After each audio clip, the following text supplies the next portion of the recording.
Jedediah Stone stood at the edge of Dusty Gulch's main street, his powerful frame casting a long shadow in the afternoon sun.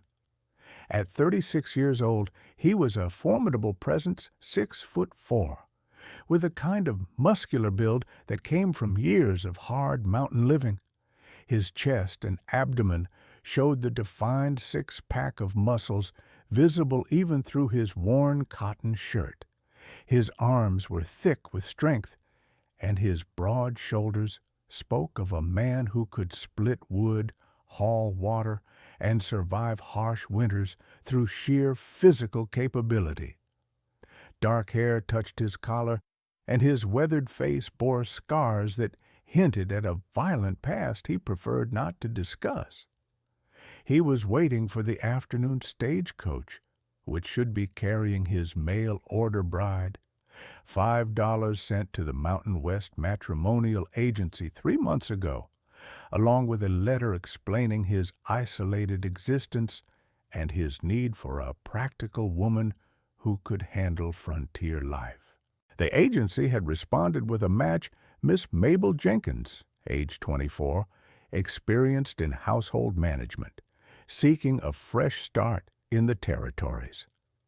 The stagecoach appeared in a cloud of dust, but something was immediately wrong. It was traveling too fast, the horses lathered and wild-eyed. The driver was slumped over, and as the coach careened past the livery stable, Jedediah saw bullet holes in the wooden sides. "Stop that coach!" someone shouted, and several men managed to grab the horses' bridles and bring the vehicle to a halt. Jedediah ran forward with the crowd gathering around the coach. The door hung open, swinging on one hinge. Inside, Jedediah could see bodies, the driver's assistant, 2 passengers, all clearly dead from gunshot wounds. And slumped in the corner, barely conscious, was a young woman covered in so much blood that it was hard to make out her features. She was substantially overweight, perhaps 300 pounds, wearing a traveling dress that was torn and soaked with blood. Her dark hair had come loose from its pins and hung in tangles around her round face. But her brown eyes, when they fluttered open and found Jedediah's, held fierce determination despite obvious pain and shock. "Jedediah Stone?" she whispered, her voice barely audible. "That's me," Jedediah said, climbing into the coach to reach her. "Are you Miss Jenkins?" "Mabel," she gasped. "I'm Mabel Jenkins, your bride. They killed everyone. I played dead. Had to warn you." Before Jedediah could ask what she meant, Mabel's eyes rolled back and she collapsed fully. Jedediah caught her, feeling the sticky warmth of blood, so much blood. He carried her out of the coach, his strong arms handling her weight easily despite her size, and laid her on the ground while the town doctor rushed over. "She's been shot," Dr. Morrison said after a quick examination. "Shoulder wound, went clean through, lost a lot of blood, but if we can stop the bleeding and prevent infection, she should survive. Get her to my office, Stone." As Jedediah carried Mabel toward the doctor's office, something fell from her torn dress, a leather document folder also stained with blood. Jedediah picked it up and opened it, while Dr. Morrison worked on Mabel's wound. Inside was a marriage certificate, properly filled out with both their names, Jedediah Stone and Mabel Jenkins. But neither signature line was filled in. There was also a letter in cramped handwriting. "If you're reading this, then Mabel made it to Dusty Gulch alive. My name is Reverend Thomas Whitfield. 3 days ago, I entrusted Miss Jenkins with $5,000 in gold donations, meant for the Cherokee Mission School. A corrupt former marshal named Pike discovered the transfer and ambushed us outside Canyon Creek. He killed my assistant and stole half the gold I was carrying. Miss Jenkins managed to hide the other half and escape in the confusion. I performed a proxy marriage between her and Mr. Stone, hoping it would provide her some legal protection. If Pike finds her, she'll need all the help she can get. The gold is sewn into the lining of her traveling bag. Protect her, Mr. Stone. She's carrying hope for children who have nothing else. Jedediah read the letter twice, his mind racing. A proxy marriage to a woman he'd never met. $5,000 in gold hidden somewhere. A corrupt lawman named Pike, who had already killed multiple people and would certainly come looking for the money. And a woman, his supposed wife, who had survived an ambush and played dead among corpses to protect money meant for orphaned children. "Is she going to make it?" Jedediah asked Dr. Morrison. "Probably," the doctor said, stitching the wound with practiced efficiency. "She's lost blood and she's in shock, but she's strong, tougher than she looks. The bullet went clean through the shoulder, missed anything vital. With rest and proper care, she should recover fully. I'm taking her to my cabin when she can travel," Jedediah said. It wasn't a question. Dr. Morrison looked at him sharply. "That's 3 hours into the mountains, Stone. She'll need medical attention." "Pike will come looking for her here," Jedediah interrupted. "In town she's exposed, vulnerable. At my cabin I can protect her. You can give me supplies and instructions for her care."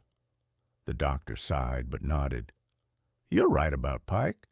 If he's who I think he is, Marshal Pike, used to work territorial law before he got caught taking bribes, then he's dangerous and he has connections. She won't be safe in town." Mabel drifted in and out of consciousness for the next 2 days while she stayed in the doctor's office. When she was finally lucid enough to talk, Jedediah sat beside her bed and asked her to tell him everything. Her story tumbled out in gasps and whispers. She'd been working as a housekeeper at a boarding house in Denver, saving money to escape her abusive stepfather. When she saw the advertisement for the matrimonial agency, she'd used her savings to register, hoping a frontier marriage would give her the fresh start she desperately needed. The agency had matched her with Jedediah, and she'd been preparing for the journey when Reverend Whitfield had approached her with his impossible proposal. He said he needed someone unexpected to help him smuggle the gold, Mabel explained, tears streaming down her face. Pike was watching him, watching the mission people, but a fat girl traveling alone to meet a mail-order husband. No one would suspect her of carrying anything valuable. The Reverend offered to pay my traveling expenses and ensure the marriage went forward. I said yes because I wanted to help those children, the Cherokee orphans at the mission. They need that school. She gripped Jedediah's hand with surprising strength. Pike ambushed the coach outside Canyon Creek. He killed the Reverend's assistant, killed the other passengers. Reverend Whitfield tried to fight back, but Pike shot him too. I pretended to be dead, played it so well that Pike and his men left without checking thoroughly. When they were gone, I tried to help the Reverend, but he was dying. He performed the proxy marriage right there, said it would give me legal protection, give me a reason for you to help me. Then he died. "Where's the gold now?" Jedediah asked gently. "Still in my traveling bag," Mabel said, "hidden in a false bottom. Pike took what the Reverend was openly carrying, but he didn't find the rest. That gold has to get to the Cherokee mission, Jedediah. Those children, they've lost everything. Their families, their homes, their culture. That school is their only hope." Jedediah looked at this remarkable woman who had survived a massacre hidden among corpses, and traveled 3 days with a bullet wound, all to protect money meant for orphan children she'd never met. "We'll get the gold to the mission," he promised, "but first we need to get you somewhere safe. Pike will figure out soon enough that you're alive and where you've gone. My cabin is defensible and isolated. We'll go there, let you heal, and then figure out how to get the gold safely delivered." 2 days later, Jedediah loaded Mabel into his wagon, along with her traveling bag containing the hidden gold, and began the journey to his mountain cabin. Mabel was still weak and in pain, but she insisted she could travel. "Pike could show up in town any day," she said. "The longer we stay, the more danger we put everyone in." The journey took 5 hours, following increasingly rough trails into the high country. Jedediah's cabin finally appeared through the trees, a solid log structure in a protected valley, with a barn, outbuildings, and stunning views of the surrounding peaks. "It's beautiful," Mabel breathed, seeing it for the first time. "It's home," Jedediah said, "or it will be, if you're willing to stay." Inside, the cabin was surprisingly comfortable for a bachelor's dwelling, clean, well organized, with handmade furniture and shelves of books. Jedediah helped Mabel into the bedroom and made sure she was settled before starting to prepare dinner. That evening, as they ate by the fire, Mabel's first real meal in days, she finally asked the question that had been weighing on her mind. "Why are you doing this? Helping me? We're strangers. That marriage certificate isn't even signed. You don't owe me anything." Jedediah was quiet for a long moment. "7 years ago," he finally said, "I was scouting for the cavalry during the Indian conflicts. My job was to track movements, report positions. One day, I came across a Cherokee boy couldn't have been more than 12, hiding in a cave. He was terrified, separated from his family during a forced removal. I could have helped him, should have helped him, but I reported his position to my commanding officer instead, followed my orders like a good soldier." His voice grew rough with old pain. "They dragged that boy out of his hiding place and sent him on the march with the others. I found out later his name was Little Hawk, and he died of exposure 3 weeks into the journey. 12 years old, and I sentenced him to death by following orders instead of my conscience." He looked at Mabel directly. "So, when you tell me you risked your life to protect money meant for Cherokee orphans, children who've lost everything just like Little Hawk did, how can I do anything but help? Maybe I can't bring that boy back, but I can make sure the gold meant to help other children like him gets where it's supposed to go. And I can protect you because you were brave enough to try to do right when it could have gotten you killed." Mabel reached across the table and took his hand. "You're not the same man who made that choice 7 years ago, Jedediah. I can see it. You've been punishing yourself, living alone up here, but that doesn't change the past. What matters is what you do now." Over the following weeks, as Mabel healed, they fell into an easy partnership. Jedediah taught her about mountain living, and Mabel brought warmth and life to the cabin that had been missing since he'd isolated himself. They talked for hours by the fire about their pasts, their regrets, their hopes for the future, and gradually the proxy marriage they'd never agreed to began to feel like something real and valuable. But Pike found them.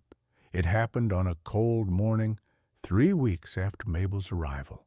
Jedediah was outside chopping wood when he heard horses approaching 6 riders, all armed, led by a man who matched the description of Marshal Pike perfectly.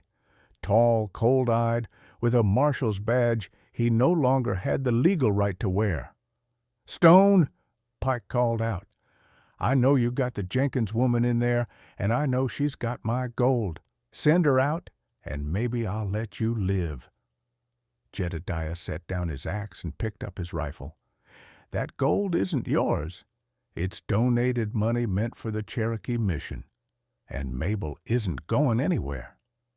"The fat whore isn't worth dying for," Pike sneered. "Hand her over along with the gold, and you can go back to your pathetic mountain hermit life." Before Jedediah could respond, Pike's men opened fire. Jedediah dove behind his woodpile and returned fire, managing to wound one of Pike's men. But they were outnumbered and outgunned. Pike's men set fire to the barn, and flames began spreading toward the cabin. "Mabel!" Jedediah shouted. "The cave! Get to the cave behind the cabin!" Mabel emerged from the cabin, clutching her traveling bag with the hidden gold, her shoulders still bandaged, but her movements determined. She ran for the tree line, while Jedediah provided covering fire. They made it to a cave Jedediah used for storage, and they watched from hiding as Pike's men burned down the cabin and barn, destroying everything Jedediah had built. "He thinks we're still inside," Mabel whispered as the cabin collapsed in flames. "Good," Jedediah said grimly. "Let him think that for now. We need to get to Canyon Creek, to the Territorial Marshal's office. We need to report what Pike's done and make sure that gold gets to the mission." They traveled for 3 days through rough mountain terrain, surviving on what little supplies Jedediah had stored in the cave. Mabel, despite her size and her healing wound, proved remarkably tough, never complaining about the hardship, and at night, huddled together for warmth, they talked about their growing feelings for each other. "I never thought I'd find someone who saw past my size," Mabel admitted one night, "who valued me for who I am rather than what I look like."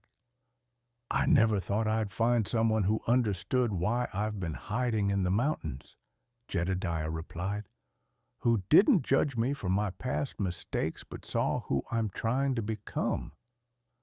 When they finally reached Canyon Creek, exhausted and filthy, they went straight to the Territorial Marshal's office. But the marshal was out on patrol, and his deputy was one of Pike's old associates. The deputy tried to arrest Mabel for theft of the gold, claiming Pike had filed charges. In desperation, they fled to the only other place they could think of, the church where Reverend Whitfield had served. There they found Reverend Samuel Harlan, Whitfield's replacement, who listened to their story with growing horror. "Pike has been systematically looting missionary funds for years," Reverend Harlan said. "We suspected, but could never prove it. If you have that gold and can prove it was meant for the Cherokee mission, it could bring down his entire operation." "We need to get to the mission itself," Jedediah said. "Deliver the gold directly where Pike can't intercept it." But the mission was a week's journey away, and Pike's men were searching for them. Their only hope was to go through Cherokee territory, where Pike's authority meant nothing. Reverend Harlan arranged for them to meet with Chief Tava, leader of one of the few Cherokee bands still living freely in the mountains. Chief Tava listened to their story through an interpreter, his weathered face impassive. When they finished, he spoke briefly in Cherokee. The interpreter translated, "Chief Tava says he remembers Little Hawk. He was the chief's nephew, his sister's son. He says the man who reported Little Hawk's position to the soldiers has carried that shame for many years. But the woman who risks her life to help Cherokee children shows great honor. Chief Tava will help you reach the mission safely." Jedediah felt tears streaming down his face. "Tell the chief I'm sorry. Tell him I've regretted that choice every day since I made it." Chief Tava spoke again, and the interpreter said, "The chief says Little Hawk's spirit has been troubled, waiting for justice. Perhaps this is how justice comes, not by punishing the soldier who followed bad orders, but by helping that soldier protect children who need protection. The chief says you and the brave woman are welcome to travel through Cherokee lands. His warriors will escort you to the mission." With Cherokee warriors as escorts, they made the journey safely. At the mission, they met Sister Mary Catherine, who wept when she saw the gold. "We've been praying for a miracle," she said. "We have 43 children here, orphans from the removals, children who've lost everything. This money will let us build a proper school, hire teachers, give these children a future." But their work wasn't finished. Pike was still free, still dangerous, still stealing from those who could least afford to lose anything. And he'd destroyed Jedediah's home, trying to kill both of them in the process. "We need to stop him," Mabel said, "not just for us, but for everyone he might hurt in the future." With the help of Chief Tava's testimony and the mission's documentation of stolen funds, they built a case against Pike. The territorial marshal, finally convinced of Pike's corruption, organized a posse to bring him in. The confrontation happened in Canyon Creek, where Pike had set up what he thought was an untouchable operation. In the end, it was Mabel who provided the final piece of evidence. She'd been carrying a second document in her traveling bag, a ledger Reverend Whitfield had kept, documenting years of Pike's theft and corruption. With that ledger, Pike's own former deputies turned on him, unwilling to go down with him. Pike made a desperate attempt to shoot his way out, and Jedediah, acting on instinct and training from his cavalry days, shot Pike in the shoulder, disarming him. Pike was arrested, tried, and sentenced to 20 years in territorial prison. With Pike dealt with and the gold safely delivered, Jedediah and Mabel returned to what was left of his mountain homestead.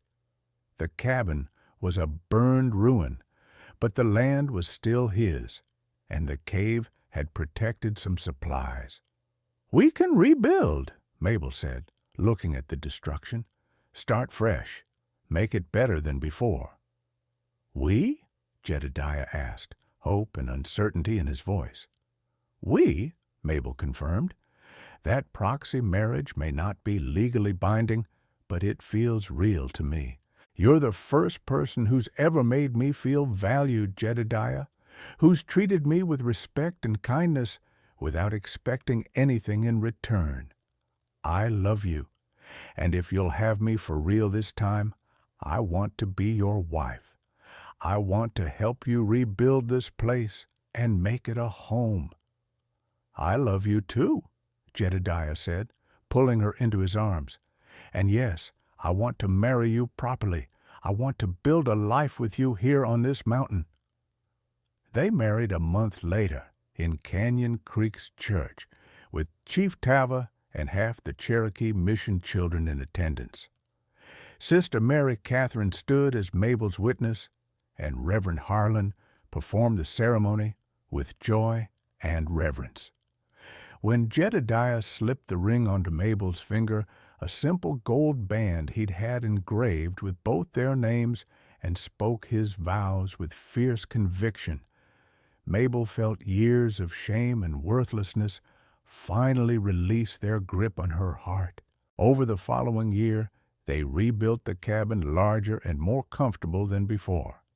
And at Sister Mary Catherine's request, they established a satellite school on their property, taking in 5 Cherokee children who needed homes. Mabel taught them reading and mathematics, while Jedediah taught them mountain skills and farming. Their home became a haven for children who had lost everything, and in caring for those children, both Jedediah and Mabel found healing for their own old wounds. One evening, as they sat on their new porch watching the sunset, Mabel spoke quietly. "Do you ever think about that day I arrived, covered in blood, barely conscious, carrying gold that wasn't mine, and a marriage certificate that wasn't real?" "All the time," Jedediah admitted. "I was expecting a practical mail-order bride. Instead, I got a warrior woman who'd survived a massacre to protect orphaned children. Got someone who saw past my guilt to the man I was trying to become. Got the love of my life. I was expecting a mountain man who needed a housekeeper," Mabel said with a smile. "Instead, I got someone who saw my worth when I couldn't see it myself. Someone who was willing to risk everything, his home, his safety, his life, to help me complete a mission I'd taken on. Someone who understood shame and guilt but chose redemption over isolation." She took his hand. "We saved each other, Jedediah. You saved me from Pike and from a life of believing I was worthless. I saved you from the isolation you'd wrapped around yourself as punishment, and together we're saving these children by giving them hope and education and a place to belong."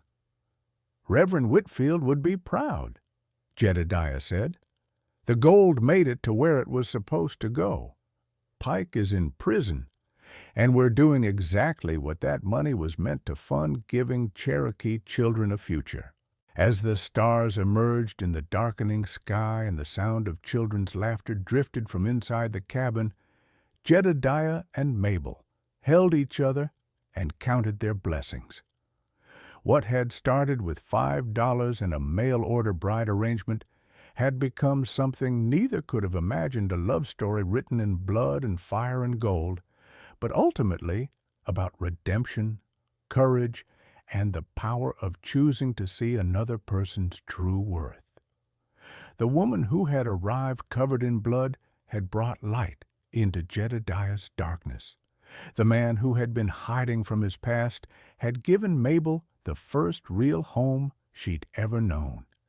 And together they had built something that would outlast them both, a sanctuary on a mountain where children learned that their past didn't define their future, and where two broken people had found wholeness in each other's arms.